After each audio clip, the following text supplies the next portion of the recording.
अच्छा, अब हम मेन्यूज़ पे काम करते हैं। हमारी वेबसाइट पे एक हेडर मेन्यू है और एक फूटर मेन्यू है। हम अपीयरेंस में जाते हैं तो इस वक्त हमें कोई मेन्यू का ऑप्शन नज़र नहीं आ रहा। वो इसलिए कि हमारी थीम अभी मेन्यू सपोर्ट नहीं कर रही। तो हम क्या करेंगे, हम functions.php अपनी ओपन करेंगे और उसमें हम ये कोड नीचे पेस्ट कर देंगे। तो ये क्या कर रहा है, रजिस्टर नेविगेशन मेन्यूज। इसमें हमने दो मेन्यूज बना लिए। मेन मेन्यू इसका नाम है और ये इसकी डिस्क्रिप्शन है, और ये फूटर अंडरस्कोर मेन्यू उसका नाम है और फूटर मेन्यू उसकी डिस्क्रिप्शन है। तो दो मेन्यूज हमने बना लिए। अब हम यहाँ पे रिफ्रेश करते हैं और यहाँ पे आप देखिए कि मेन्यूज का ऑप्शन आ गया। अब इस पर हम क्लिक करते हैं। अच्छा, यहाँ पे हम अपना मेन मेन्यू बनाते हैं और उसको लोकेशन देते हैं मेन मेन्यू की। ठीक है, अब हम यही सारे आइटम्स जो हैं उसमें ऐड करते हैं। फिलहाल मैं जल्दी के लिए कस्टम लिंक्स ऐड कर देता हूँ। अबाउट,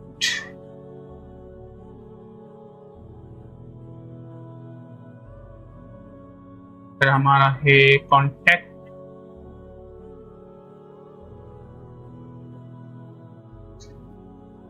फिर है प्राइसिंग,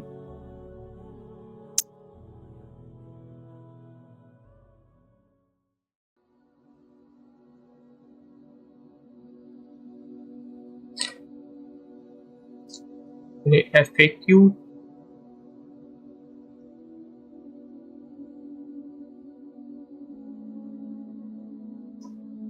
हमारे पास ब्लॉग है और ब्लॉग के दो सब मेन्यूज हैं। पहले हम करते हैं ब्लॉग, और ब्लॉग के ब्लॉग होम और ब्लॉग पोस्ट।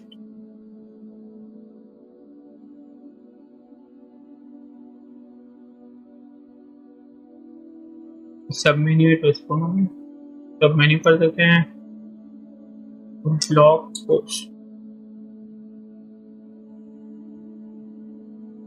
और हमारा पोर्टफोलियो है। फिलहाल हम इस तरह बना रहे हैं, फिर ऑब्वियसली इनको उनके जो पेजेस होंगे उनके साथ लिंक करेंगे। पोर्टफोलियो, पोर्टफोलियो ओवरव्यू और पोर्टफोलियो आइटम।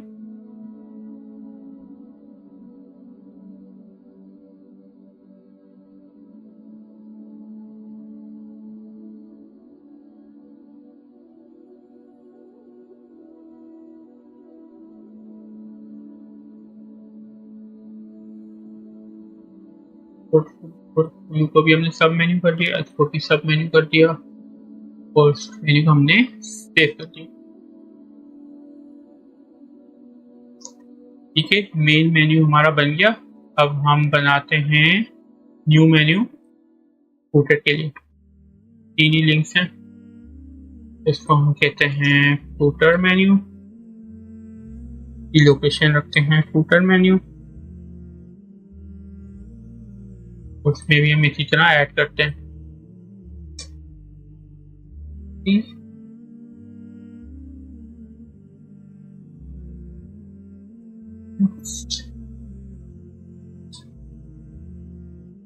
कॉन्टैक्ट,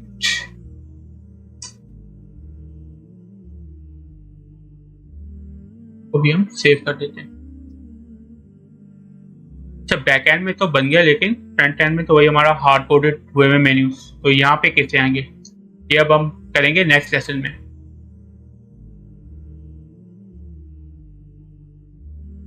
अच्छा, अब हम हेडर और फूटर को डायनेमिक बनाते हैं। अभी हमारी थीम में हार्ड कोडेड है, और क्योंकि हमारा जो ये मेन्यूज हैं हेडर और फूटर के, ये बूटस्ट्रैप में बने हुए हैं, और वर्डप्रेस जो मेन्यू जनरेट करता है वो थोड़ा डिफरेंट होता है। तो हम इसके लिए ये करेंगे, हम अपना एक कस्टम PHP का फंक्शन लिखेंगे। अच्छा, आपको लिखने की कोई ज़रूरत नहीं पड़ेगी। आपको इस जो भी हम चीज़ कर रहे हैं ना, ये साइट स्लाइड्स और सारा ये जो थीम का सब कोड, ये आपको मैं लिंक दे दूंगा डिस्क्रिप्शन में। आप वहाँ से डाउनलोड कर सकते हैं और अपनी प्रैक्टिस के लिए आप इसको कॉपी पेस्ट कर सकते हैं। आपको खुद से कुछ लिखने की कोई ज़रूरत नहीं पड़ेगी। तो ऑलरेडी एक फंक्शन ये मैंने बना लिया है। ये मैंने ऑलरेडी एक पिछली किसी टीम में बनाया था, वो भी बूटस्ट्रैप यूज़ कर रही थी, तो उसको सिर्फ कॉपी किया और उसमें कुछ HTML की चेंजेस किए जो हमारे हेडर में इसमें मौजूद हैं। तो मैं आपको थोड़ा सा इसका रनडाउन दे देता हूँ। जैसे कि आप ये देख रहे हैं UL का टैग, तो ये मैंने एज इट इज़ जो है वो यहाँ से कॉपी किया, ठीक है। उसके बाद अगर आप नीचे आ जाएं तो ये लिस्ट और एंकर टैग, ये वाली चीज़ें हैं दोनों। और अगर हमारे में ड्रॉप डाउन आ रहा है तो ड्रॉप डाउन का कोड जो है वो ये रहा, और ये UL की क्लास है आ रही है यहाँ पे ड्रॉप डाउन मेन्यू की, तो वो भी हमने यहाँ पे ले ली। और उसके अंदर जो आइटम्स आ रहे हैं वो ये वाले। तो बस अगर आप की थीम में बूटस्ट्रैप की थीम यूज़ करें, कोई भी थीम यूज़ करें, उसमें दूसरे एलिमेंट्स है, तो आपको बस जो है वो यहाँ से उठाकर HTML से यहाँ पे कॉपी के पेस्ट करने पड़ेंगे। एक दो दफ़ा आपको थोड़ा टाइम लगेगा, लेकिन एक दफ़ा पे पूरा कोड समझ जाएंगे ना, फिर मसला नहीं होगा। फिर इस थीम के लिए आपको ये एज इट इज़ कोड आपको प्रोवाइड कर दूंगा लिंक में, तो आपको सिर्फ अपने functions.php में कॉपी करना पड़ेगा। तो इसमें हमने थीम लोकेशन, हमारी दो थीम लोकेशन है ना, मेन मेन्यू और फूटर मेन्यू। तो मेन मेन्यू का कोड यहाँ पे है और फूटर मेन्यू का कोड यहाँ पे है। अच्छा, अब हम इसको यूं करते हैं कि इसको हम कर देते हैं कमेंट। ये पूरा कमेंट कर दिया मेन्यू हेडर का। फूटर की फाइल भी खोल लेते हैं, फूटर का जो है वो भी हम कर देते हैं कमेंट, ठीक है। इसे रिफ्रेश करके चेक करते हैं, हेडर का भी गायब हो गया, फूटर का मेन्यू भी गायब हो गया। अब हम जो है वो हेडर में आते हैं, यहाँ पे PHP इको, हमारे फंक्शन का नाम क्या था, MB मेन्यू, MB वही मॉडर्न बिजनेस हमारी थीम तो उसका नाम है। और यहाँ पे हमें शो करना है अपना मेन मेन्यू, हेडर मेन्यू। तो मैंने यहाँ पे मेन मेन्यू, ठीक है, और ये टैग PHP का क्लोज कर दिया। फंक्शन को ये कॉल हो रहा है, इसको इको करवा रहे हैं।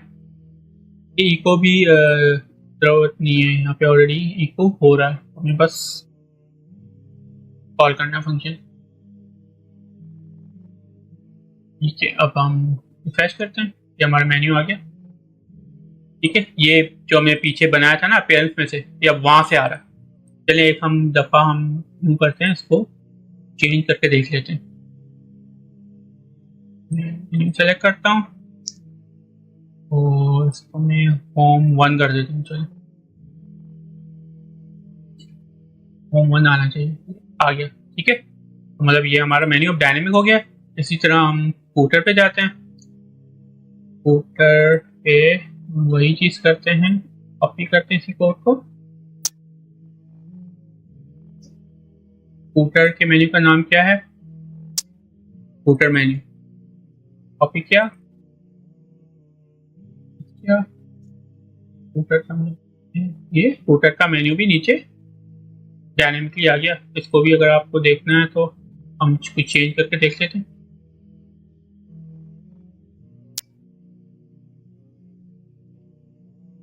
तो ये देखिए यहाँ पे चेंज हो गया। अच्छा, अब हम हेडर और फूटर पे हमारी दो चीज़ें बची हैं।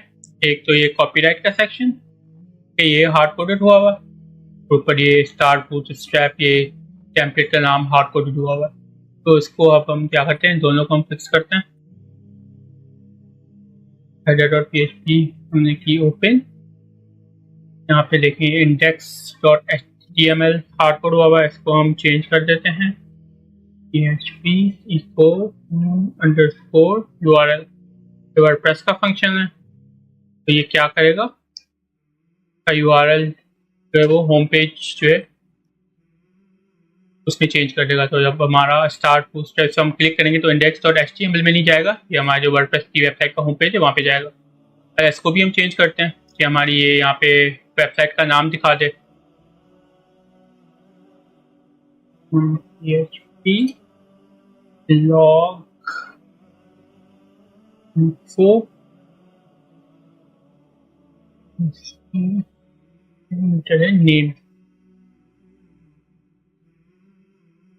तो ये इसने नेम भी चेंज कर दिया, हमारी वेबसाइट का नाम आ गया और होम पेज का लिंक भी आ गया। अच्छा, हम फूटर में भी चेंज करते हैं। फूटर में भी हम इसको जो है वो कॉपी करते हैं।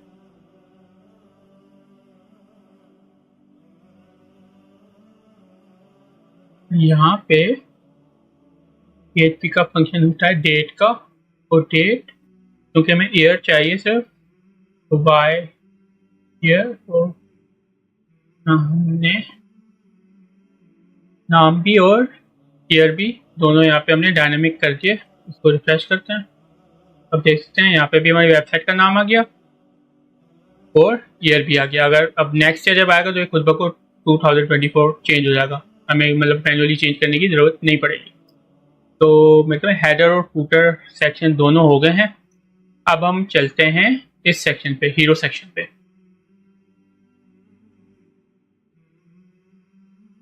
अच्छा, अब हम हीरो सेक्शन पे ये इस पे काम करते हैं। इसमें हेडिंग है हमारे पास, इसमें हमारे पास सब हेडिंग है, टेक्स्ट डिस्क्रिप्शन कह लेते हैं इसे। हमारे पास दो बटन्स हैं और हमारे पास एक इमेज है। इसको बनाने के लिए हम करते हैं एक प्लगइन इंस्टॉल।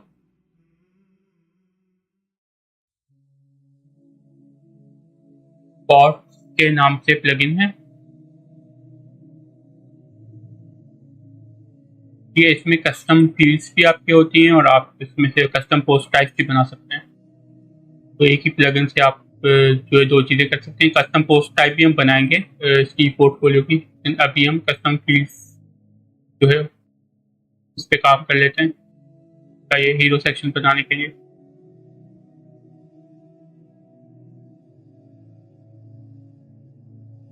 तो एक्टिवेट करते हैं।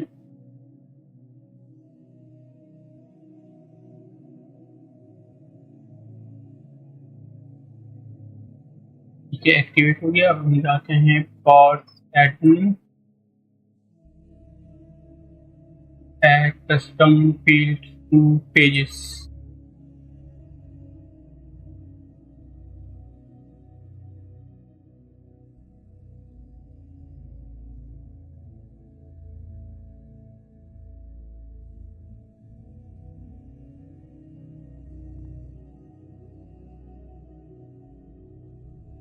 ऐड फील्ड का नाम हम रख लेते हैं हेडिंग, हेडिंग दे देते हैं। प्लेन टेक्स्ट फील्ड, फील्ड, दूसरी फील्ड है तो हम सब हेडिंग बोल देते हैं।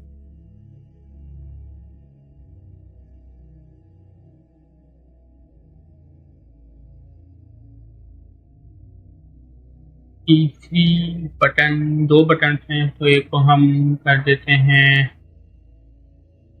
Button one text,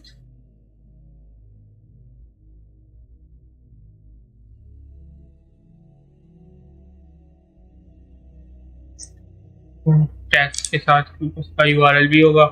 button one URL कर दिया हमने, इसको टेक्स्ट फील्ड ही रखते हैं। ओके, बटन में क्या, अब हम करते हैं बटन टेक्स्ट,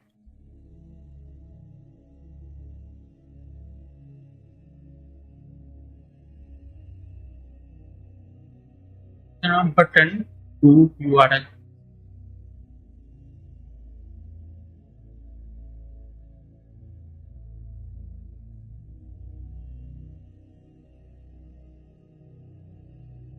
तो फिर हमारा ये इमेज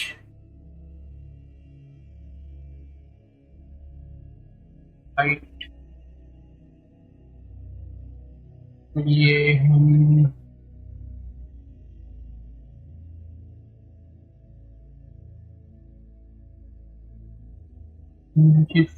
रख लेते हैं। ठीक है, डिफॉल्ट सेटिंग सही है।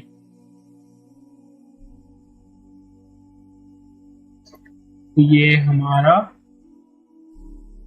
वो भी सेव भी कर देते हैं, सेव फॉर्म।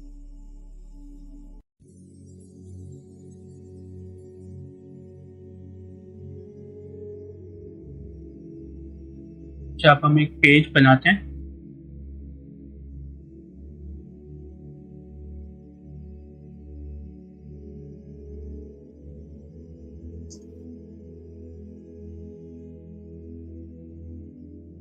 अच्छा, मैं एक और चीज करता हूँ।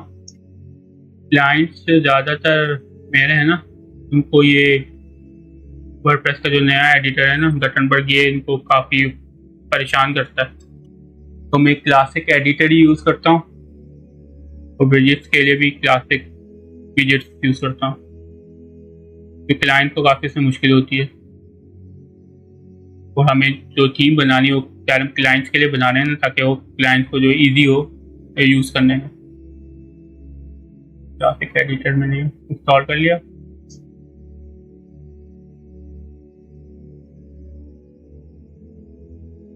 जाते पेज इस पे, ये इनको फिर सामने नजर आता है ना कि यहाँ पे एडिट करना है, यहाँ पे टाइटल डालना है, तो उनको इजी लगता है। होम कर दिया मैंने इसको, ये हमारा होम पेज है और ये आप देख रहे हैं फील्ड्स यहाँ पे आ रही हैं। हम ये चीज़ें कॉपी कर लेते हैं यहाँ पे।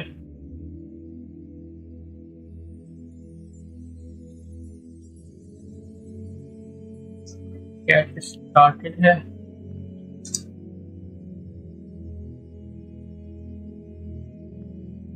यूआरएल हैश रख देता हूँ, लर्न मोर मैंने हैश। तो ये एक इमेज मैंने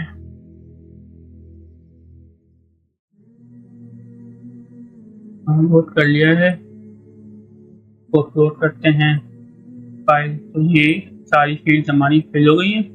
इस पेज को मैं करता हूँ सेव, तो फिर मैं जाता हूँ सेटिंग्स पे,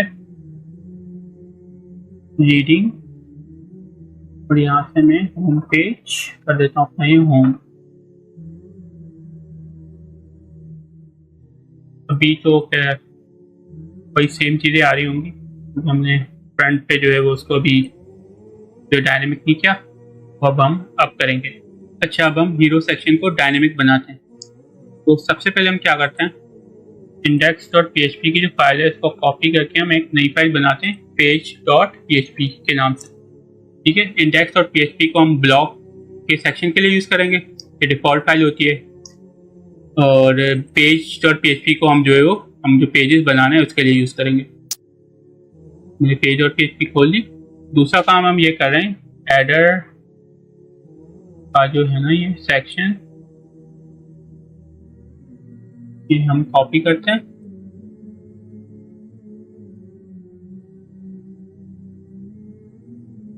इसको मैंने PHP टैग में क्लोज कर दिया। फिर हमने अपना एडर का सेक्शन जो HTML थी वो पेस्ट कर दी, और फिर फूटर का जो कोड था उसको भी मैंने PHP के टैग में या अपने टैग में ओपन और क्लोज कर दिया। अब हम रिफ्रेश करते हैं, अब हमारा एक ही हेडर आ रहा है जो page.php से आ रहा है। ठीक है, अब हम इसको करते हैं डायनेमिक। इसको किस तरह करेंगे, मैंने अपनी कुछ पुरानी थीम्स की फाइल ओपन की है, इनमें से मैंने कोड जो है वो कॉपी पेस्ट करूंगा। जैसे मैंने बताया कि हम ज़्यादातर कोड कॉपी पेस्ट ही कर रहे होंगे, एक ही दफ़ा जो है वो बनता है कोड, उसके बाद जो भी थीम आती है आप तकरीबन वही चीज़ें यूज़ कर रहे होते हैं। तो मैंने कुछ पुरानी फाइल्स खोली हुई हैं, तो उनमें से मैं कोड कॉपी करता हूँ और आपको समझा भी देता हूँ।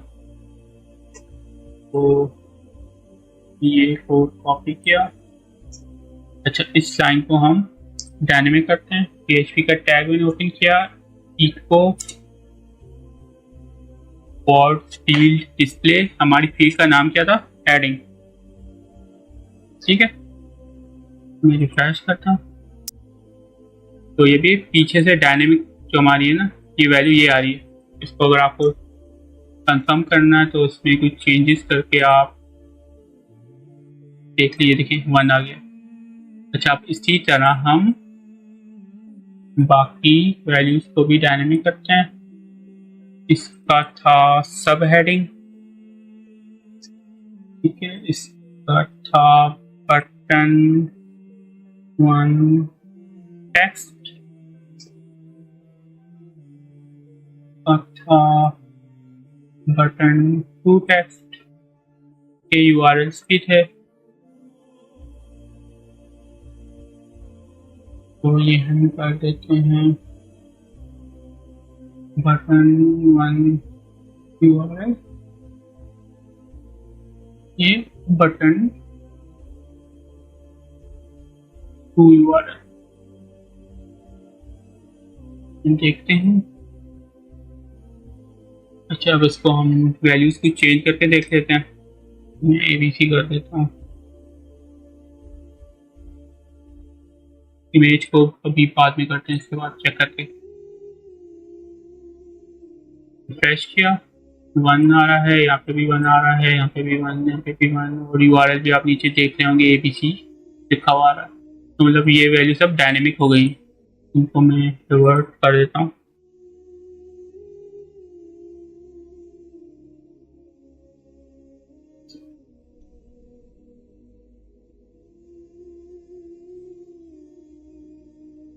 ठीक है, रिवर्ट हो गई। अब हम इमेज पे आते हैं। PHP इको PHP मैंने फंक्शन दे दिया, 3 पैरामीटर्स को बता देते हैं, और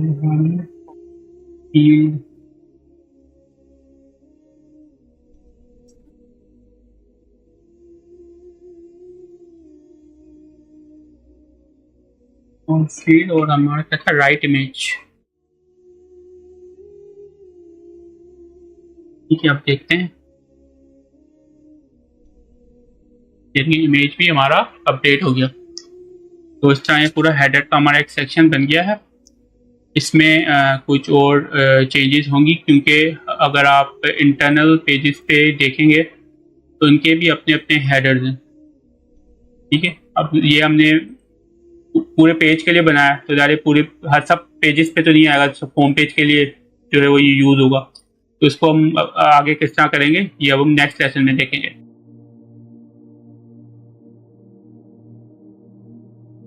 अच्छा, अब हमने अपना ये 0 सेक्शन तो कंप्लीट कर लिया है। अब हमें इंटरनल पेज हेडर्स पे अब हम काम करेंगे। अब जैसे आप अबाउट पे जाएंगे तो उसका ये हेडर आ रहा है, ठीक है। कॉन्टैक्ट पे जाएंगे, इसका ये हेडर आ रहा है। अच्छा, इस टेम्पलेट में तो हेडर के जो सेक्शंस है ना, वो मुझे 2 नज़र आए। एक तो ये इंडेक्स में नज़र आया, ये आप देख सकते हैं, ये हमने बना लिया, और एक मुझे अबाउट में नज़र आया था, ये रहा। और बाकी जो आपको ये सेक्शंस नज़र आ रहे हैं, ये हेडर के, ये इसने जो है सेक्शन जो है ना, बॉडी सेक्शन, उसके अंदर दिए हुए। तो इसको हम अलग से करेंगे। अभी हम यूँ करते हैं, अबाउट सेक्शन पे करते हैं, ठीक है। तो ये अबाउट सेक्शन है, इसका ये हेडर है। इस पे हम यूँ करते हैं कि हमने जो बनाया था पॉड,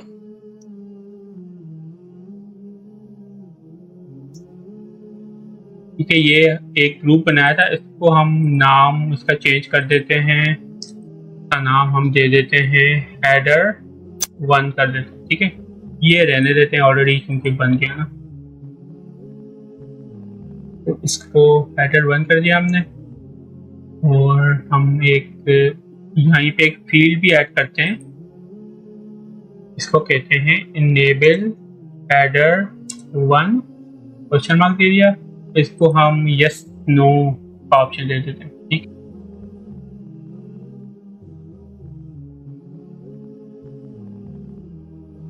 इसको हम पर लेके आ जाते हैं इनेबल हेडर 1। तो ये हेडर 1 का ग्रुप हो गया, इसको हम सेव कर देते पहले।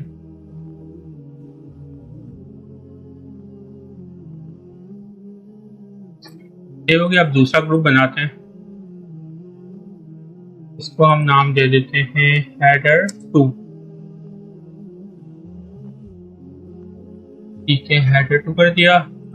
अबाउट KRS में भी हमारा हेडिंग आ रही है, सब हेडिंग है और एक बटन, तो ऐड करते हैं हेडिंग 2। इसको हेडिंग देते हैं, इसको हेडिंग 2 कर देते हैं कि नेम ऑलरेडी ऊपर बन चुका है ना।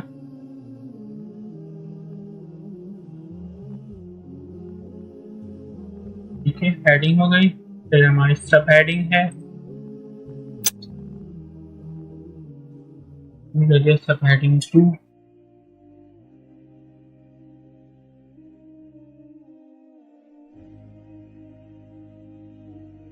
फिर हमारा बटन 1 टेक्स्ट, बटन टेक्स्ट,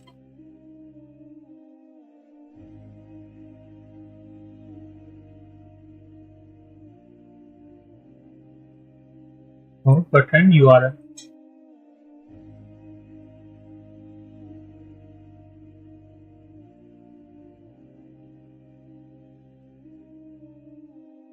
और इसमें भी हम इनेबल हेडर 1 यहाँ पे दिया था, तो यहाँ पे हम इनेबल हेडर 2 करते हैं और यस नो टाइप सेलेक्ट कर लेते हैं। इसको भी कर देंगे ऊपर, उसको करते हैं सेव। हेडिंग, सब हेडिंग, बटन टेक्स्ट और URL। पेज पे जाते हैं,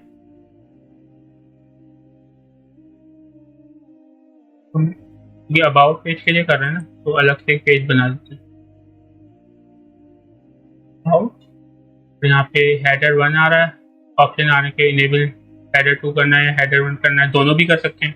कोई करना चाहे तो उसको कौन रोक सकता है, किसी को हो सकता है कोई दोनों भी ना करे, किसी को मतलब कि कस्टम अपना सेक्शन बनाना, तो हमने ना इसको फ्लेक्सिबल रख दिया, दोनों ऑप्शन दे दिए। ठीक है, तो अभी इसको मैं पेज बनाकर सेव कर देता हूँ। ठीक है, यहाँ पे मैं सेलेक्ट करता हूँ हेडर 2, तो फिर यही जो है टेक्स्ट में यहाँ पे कॉपी कर लेते हैं।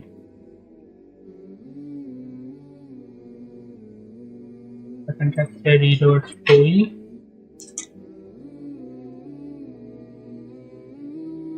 यही URL हम हैश दे देते हैं फिलहाल। ठीक है, सेव कर दिया। ठीक है, ये बैक एंड तो हो गया हमारा। अब इसको फ्रंट एंड में कोड कैसे करना है उस पे आते हैं। चलिए अब हम अबाउट के पेज पे चलते हैं। अब क्योंकि हमने यहाँ पे कंडीशन नहीं लगाई ना हेडर 1 की, तो ये ब्रोकन आ रहा है, उस पर हम कंडीशन भी लगाते हैं, लेकिन पहले हम हेडर 2 का जो हमने ऑप्शन सेलेक्ट किया है, पहले इसको हम यहाँ पे शो करवाते हैं। तो पहले हम जाएंगे अपने इस पेज .php में, अबाउट और HTML का हमारा यहाँ पे खुला हुआ पेज को कॉपी करते हैं और इसको इसके नीचे पेस्ट कर देते हैं।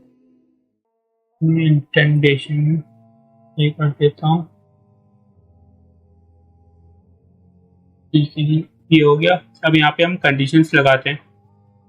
कंडीशन हम इस तरह लगाएंगे,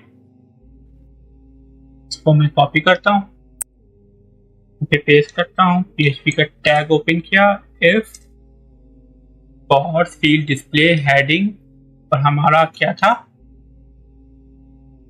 शो इनेबल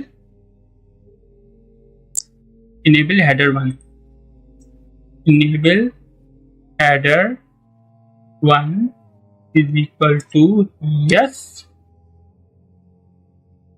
तो ये हेडर दिखाओ। यहाँ पे मैंने कर दिया एंड इफ। ठीक है, अगर वो यस है इनेबल हेडर 1, तो फिर ये हेडर 1 दिखाओ। अच्छी कंडीशन लगी, अब देखते हैं। डिसेबल हो गया क्योंकि हमारी कंडीशन थी कि यस होगा तब शो होगा, यहाँ पे हमने यस नहीं किया हुआ था इसलिए शो नहीं हुआ। लेकिन ये हमारा हार्ड कोडेड जो है वो हेडर ये यहाँ पे शो हो गया। अब इस पे भी हम यही कंडीशन लगा देते हैं, इफ इनेबल हेडर 2 यस है तब ये दिखा दे। इनेबल हेडर 2 तो हमारा यस है तो ये दिखाएगा, लेकिन ये हार्ड कोडेड है। ये जो वैल्यूज हैं इनको भी हम ठीक कर लेते हैं। ये मैंने कोड कॉपी किया, इस वैल्यू को मैंने रिप्लेस किया, ये हेडिंग 2 थी, इसको हेडिंग 2 कर दिया, इसको भी मैंने रिप्लेस किया, ये सब हेडिंग 2 थी, इसको मैंने सब हेडिंग 2 कर दिया। मैं इसी को कॉपी कर लेता हूँ। ये बटन URL था, सिर्फ 1 2 उसमें नहीं था, तो इसको ये कर दिया। और ये बटन टेक्स्ट था, तो उसको मैंने बटन टेक्स्ट कर दिया। ठीक है, अब हम देखते हैं क्या होता है। ठीक है, ये वैल्यू सब डायनेमिक आ रही है, हम चेक भी कर लेते हैं। इसे पहले किया था,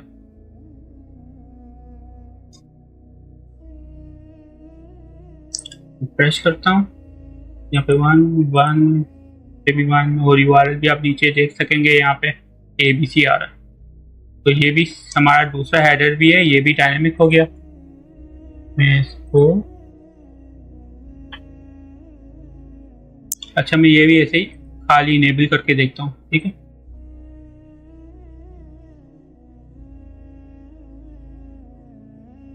तो हेडर 1 भी आ गया, लेकिन इसमें क्योंकि वैल्यूज नहीं है तो इसलिए ब्रोकन आ रहा है। हम इस पे भी ना, इन पे भी कंडीशंस लगाएंगे कि अगर हेडिंग की फील्ड एम्प्टी नहीं है तब शो करो, सब हेडिंग की अगर एम्प्टी नहीं है तब शो करो।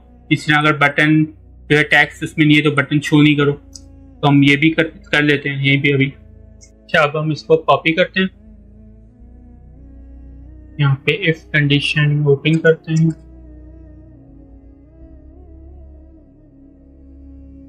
यहाँ पे क्लोज करते हैं। तो if pot field display heading में अगर कोई वैल्यू है तो ये H1 शो कर दे। इसी तरह हम इसको हम सब हेडिंग पे लगाते हैं।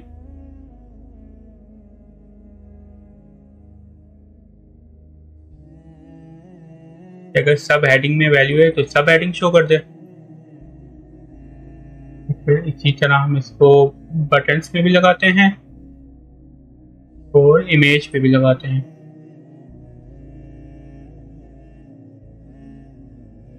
अगर बटन 1 टेक्स्ट में वैल्यू है तो बटन 1 शो कर दे, अगर बटन 2 टेक्स्ट में वैल्यू है तो बटन 2 शो कर दे। और इसी तरह अगर इमेज में वैल्यू है तो इमेज शो कर दे। ठीक है, अब इसको हम रिफ्रेश करके देखते हैं, तो ये हेडर 1 हमारा गायब हो गया। जब कोई वैल्यूज किसी में नहीं है तो अब वो शो नहीं कर रहा। और सिमिलरली हम इस तरह हेडर 2 में भी इसी तरह कर सकते हैं कि अगर हेडिंग 2 में वैल्यू है तो तब हेडिंग 2 शो करे, सब हेडिंग 2 में वैल्यू है तो तब सब हेडिंग 2 शो करे, और अगर बटन टेक्स्ट में वैल्यू है तब बटन शो करे। अच्छा, हेडर सेक्शन हमारा बन गया। अब हम करते हैं बॉडी सेक्शन पे काम। ये एलिमेंट्स आप देख रहे हैं, आवर टीम का हो गया, एक ये सेक्शन हो गया, एक ये सेक्शन हो गया। अब हम इनको बनाते हैं। इनको हम किस में बनाएंगे? इनको हम बनाएंगे WP बेकरी में। अब WP बेकरी एक पेड प्लगइन है, लेकिन ये अक्सर जो पेड थीम्स होती हैं उनके साथ अवेलेबल होता है, तो आप वहाँ से इसको लेकर अपनी इस जो हम थीम बना रहे हैं इस पर इंस्टॉल कर सकते हैं। या अगर आपके पास नहीं भी है तो ये सारी थीम जो हम बना रहे हैं, ये सारी फाइल्स मैं आपको प्रोवाइड कर दूंगा लिंक में, डिस्क्रिप्शन में आप देख लीजिएगा, तो कोई टेंशन लेने की इसमें बात नहीं है। अच्छा, WP बेकरी के हम जो एलिमेंट्स होते हैं ना वो यूज़ नहीं करेंगे, हम अपने कस्टम एलिमेंट्स बनाएंगे। ये जो आप देख रहे हैं ये हम बिल्कुल कस्टम बनाएंगे, ताकि कस्टमर को, क्लाइंट को जब यूज़ करना हो उनको, तो उसको सिर्फ डेटा एंट्री करनी पड़ेगी, उसको सिर्फ इमेज अपना सेलेक्ट करना पड़ेगा, इसको हेडिंग डालनी पड़ेगी, उसको जो है वो डिस्क्रिप्शन डालनी पड़ेगी, और ये एलिमेंट खुद ही बन के आ जाएगा फ्रंट एंड पे। ठीक है, उसको क्लाइंट को क्या पता कि पैडिंग्स क्या होती हैं, मार्जिन क्या होती हैं, कॉलम क्या होता है, रो क्या होता है। ठीक है, उसको इतनी चीज़ों में डालना ही नहीं है, उसको सिंपल हमने एक सेक्शन दे देना है, इस पर क्लिक करो, ये तुम्हें एलिमेंट चाहिए, इस पर क्लिक करो, डेटा एंटर करो, और तुम्हारा ये जो है सेक्शन आ जाएगा। और तुम किसी भी पेज पे भी डाल सकते हो, जरूरी नहीं कि अबाउट पेज पे ही डालो। ठीक है, वो किसी भी पेज पे उसकी मर्जी है, वो कोई अपना नया पेज बनाता है उस पर डालना चाहता है उस पर भी डाल सकता है, उसको सिर्फ डेटा एंट्री करनी पड़ेगी। तो उसके लिए हम इजी बनाएंगे अपने कस्टम सेक्शंस। ठीक है, तो सबसे पहले हम प्लगइन इंस्टॉल कर लेते हैं।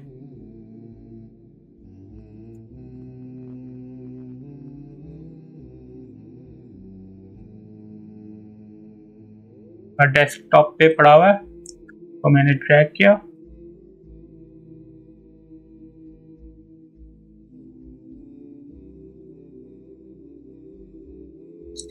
तो एक्टिवेट कर दिया। ये एक्टिवेट हो गया। अच्छा, यहाँ तक हमारा प्लगइन इंस्टॉल हो गया। अब इसको हम क्या करेंगे, नेक्स्ट हम एक फोल्डर बनाते हैं अपनी थीम में, मॉडर्न बिजनेस की INC के नाम से, ठीक है। उसमें हम, ये मेरी एक पुरानी थीम है, उसको भी मैं देखता जा रहा हूँ। उसमें हम एक नई फाइल बनाएंगे। मैं फोल्डर को कॉपी कर लेता हूँ। नई फाइल हम बनाएंगे VC-elements के नाम से। इसको मैं एम्प्टी कर देता हूँ, ठीक है। अच्छा, ये हो गया। उसके बाद हम अपनी functions.php की फाइल ओपन करते हैं, नीचे जाते हैं और अगेन मैं पुरानी थीम में जाता हूँ और जो उसका कोड है और यहाँ पे functions.php में जो अभी हमने फाइल बनाई थी INC के फोल्डर में wc-elements.php, इसको मैं इंक्लूड कर दूंगा। अब बाकी जो काम हम करेंगे ना वो इसमें करेंगे, ठीक है। अच्छा, पहले हम अबाउट पेज से शुरू करेंगे, ठीक है। अबाउट पेज का पहले हम जो है वो इस सेक्शन पे, ये 3 सेक्शन जो है ना, पहले हम इन पे काम करेंगे, ठीक है। अबाउट पेज से हम शुरू करेंगे। तो ये अब हम करते हैं नेक्स्ट लेसन में।